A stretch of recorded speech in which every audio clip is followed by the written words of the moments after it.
All right. Hello, kids. Today we're going to talk about trigonometry. Um, this should all be pretty much a review. You probably have a pretty good grasp on trig by now, but um, you know, for the next couple of weeks, I guess we're going to be using mostly 2D coordinate spaces in Unity, and so essentially 3D with no depth, fixed camera, and so you can use this for a lot of things, and trigonometry becomes really valuable. But in particular, as we saw in the last lecture, with regards to kind of being positioned in a 2D kind of orthographic projection, a lot of the trig, a lot of the like polar coordinate systems are going to be really valuable for you to create the kind of motion and the kind of interaction that you'd want to see out of a 2D thing versus 3D. But all these ideas apply to 3D, obviously, and so it's pretty powerful, and it's a really great way to really get comfortable with a lot of these ideas,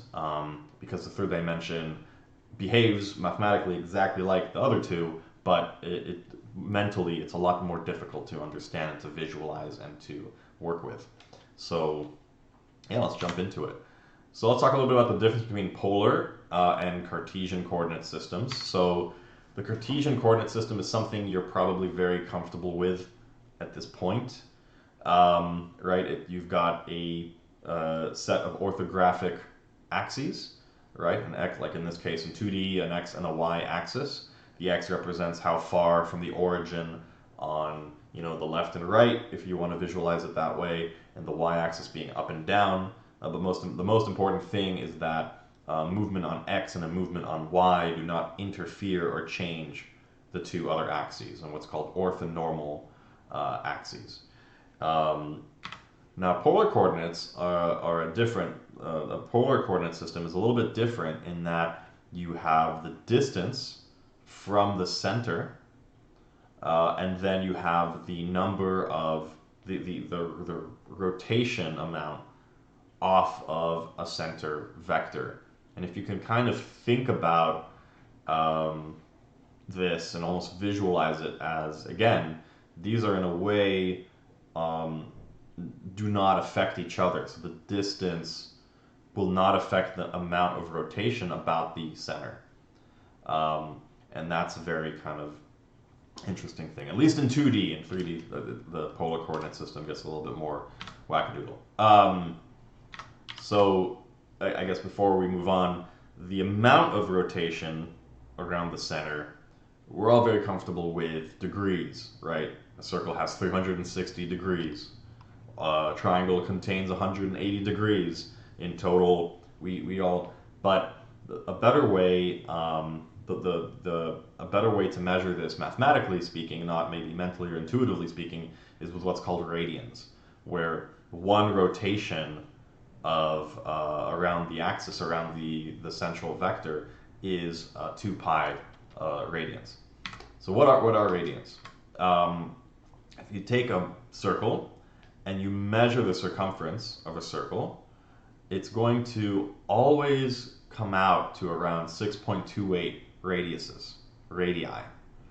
And when you measure this angle in radians, this is exactly kind of what we're doing. We're almost measuring the ratio of the circumference to the amount of degrees. In fact, you guys are all very probably familiar with the value pi, right? And pi, 2 pi is going to 2 pi r is always going to be the circumference of a circle.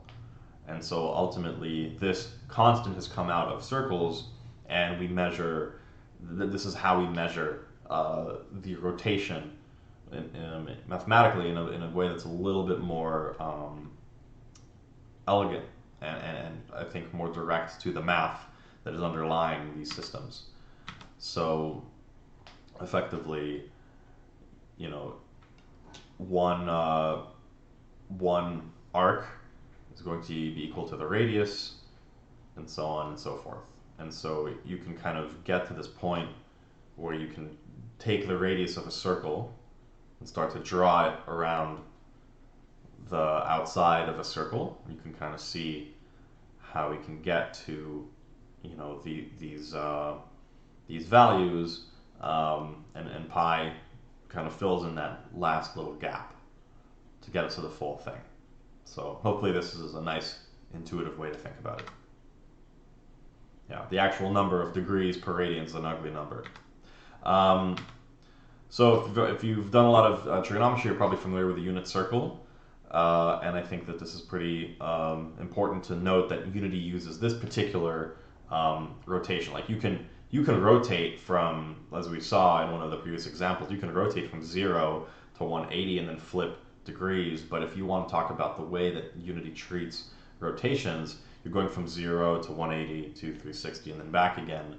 And you can kind of see the how the radians line up with that. Where at 90 degrees it's pi over 2, and at 180 it's pi. You can always inverse this, and so it kind of goes in both ways.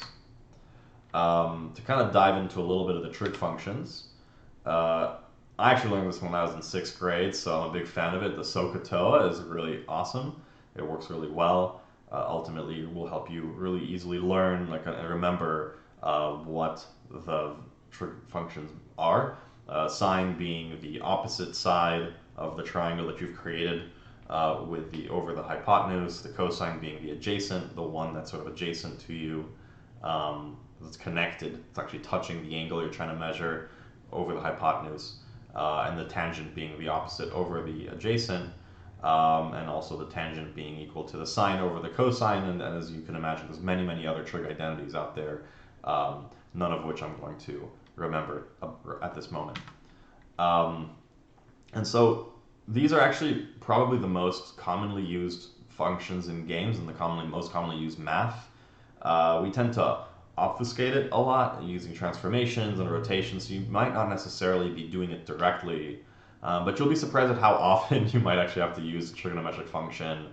Like for example, when we were trying to position the numbers in the clock face, the right way to do that is to use trigonometric functions to figure out, okay, here's the radius, and here's my rotation that I'd like to slice up this circle into 12 equal slices, and this is the equivalent x, y position for each one of those, and 1 goes here, 2 goes here, and so on. And so you'll find that you'll use trigonometric functions a fair bit, in particular, right, as I was mentioning, to determine an xy position given a radius and given an angle. And so to kind of break it down, right, if you take that equation, right, where cosine of an angle is going to be equal to the radius of the x displacement over the radius or the hypotenuse, and similarly y, you can just rearrange that equation. You can find that x displacement is going to be equal to the angle cosine, the cosine of the angle, times the radius. And similarly for the y. And so you can do this also in z, by the way, if you have a orientation about, a different angle. And so you can start to apply this in different coordinate axes. And right, how do you do this with non-local transformations? Well, you can then displace it later. So keep in mind, right, like these will line up a lot with some of the transformations that you'll learn later on, where you'll be like, oh, I multiply rotation, then I move it. Because if you move it first, now you've changed that radius, right? You're now rotating about a different origin. So by moving it after, then you've rotated locally and then kind of moved it to where it's supposed to be. Arctangent is a very powerful, equation and function that you can use. It allows you to figure out the orientation between between one thing and another thing. Arctangent is pretty powerful. I'd also say the dot product is used for this as well, but arctangent is a very helpful function. And ultimately, the arctangent is the inverse of the tangent, right? If you remember, tangent is being opposite to the adjacent, so that's your x and y. You're getting your cosine. So if you inverse this, in theory, you should get the value, right? If you have an x and y and you have that you should be able to get the angle, right? Now the problem comes up when you hit a certain point, right? If you're talking about the tangent being, the opposite over adjacent, or the y over the x, well, how do we deal with y being 0? With x being 0? When you get to 90 degrees, if you're familiar with a tan function, it kind of looks like this, and it goes to infinity. How do you deal with that infinity?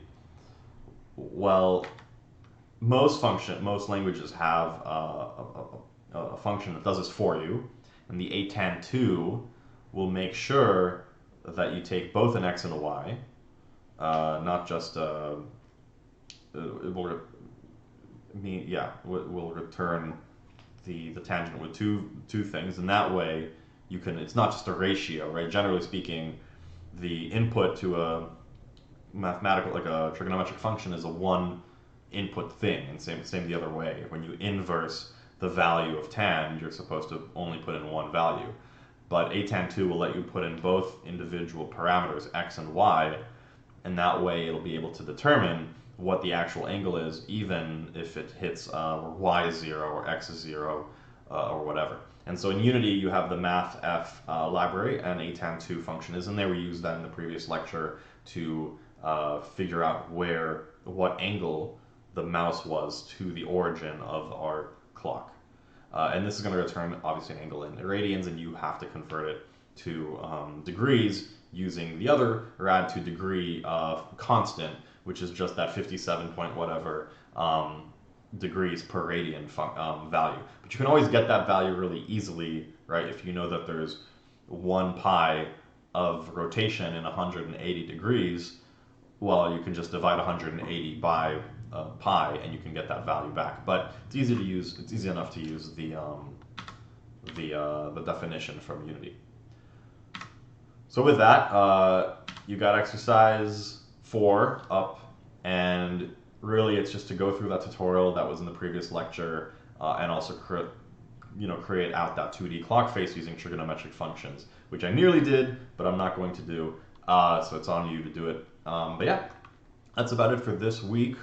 And please tune in for office hours tomorrow. Thank you.